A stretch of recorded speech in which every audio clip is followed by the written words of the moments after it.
we talked to Summer League a little bit about just how you're getting your feet wet and kind of getting assimilated. Like, as you went through the rest of the summer, how'd that go for you, and what were you trying to focus on so that you're as ready to be as possible going into training camp here?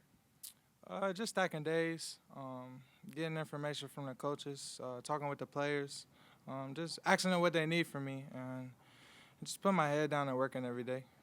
What has stood out to you in the early runs that you've been in workouts, around here as kind of guys are trickling back in and getting ready for this? Just the pace, just learning when to go fast and speed up and when to slow down. Just playing at your own pace. Talked about kind of doing what is needed of you and asking what's needed of you. What has kind of been your early impressions of now with the full NBA team together, what they specifically want you to bring on a daily basis? My defensive intensity, knocking down open shots, and pushing in transition, and just playing as hard as I can. You looking forward to this first camp of just chances to guard guys like Ant and whatnot, and just seeing how you personally progress from that? Yeah, man, I'm always looking to get better, getting to know these guys even more, becoming a unit, and always looking to work, man.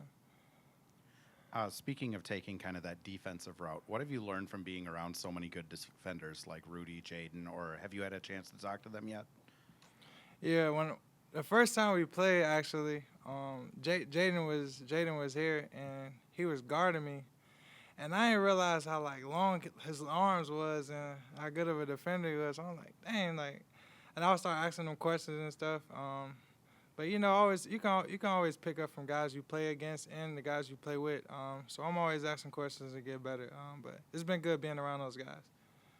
Jaden probably is a good example of, he maybe had a bigger offensive role in college originally or high school, and then he kind of came in here and had to kind of start being like a 3-and-D guy and then grow into more. What do you think that's going to be like for you going from kind of being the primary guy with the ball to maybe more when you're out there offensively, serving more as a spot-up shooter role or situational? What changes with that? When you got Anthony Edwards on your team, that stuff don't matter.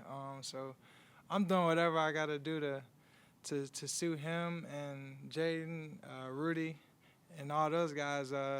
Whatever they need me to do to win. I came here, and I didn't come here. I got selected here, and I'm hoping to help win the championship. So whatever I got to do that and to help, I'm willing to do that. What's kind of the best advice you've gotten from some of the veterans on how to work your way through a roster and kind of crack the rotation? That's a long season. It's 82 games. It's got to be smart. When you're working out, being smart with your work, don't overwork yourself, but work smart and take your time and it'll all come to you. TJ, you're 24 years old. Do you feel like you have an NBA-ready body right now? And if not, do you feel like it'd be a quick, adjustment period for you to be ready for the physicality of the league? I feel like I'm ready. It can always be better, but I feel like I got an NBA body right now. Is there anyone in the league that you're excited to play against this season?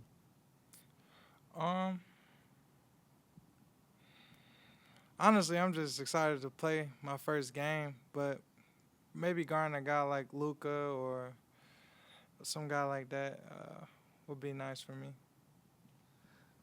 Tim and Finch, they often say that they'll have conversations with guys and they'll kind of tell you what you need to do in order to get on the floor. What are maybe one or two things that they've told you to really focus in on that might be your kind of way into the rotation and playing time this year? Helping rebound and shooting open shots. So just working on my shot, being in the best shape I can. I feel like that's going to help me a lot. TJ, selfish question for me. Every couple of years, it seems like the unlimited ammo tattoo goes viral. Could we get the story behind that? We were in Spain, and one of our people on staff at Illinois, we were just joking around, and we were just making up words, and that's kind of how it came about. But then I just looked at it as like a cheat code, and I just looked up something on GTA.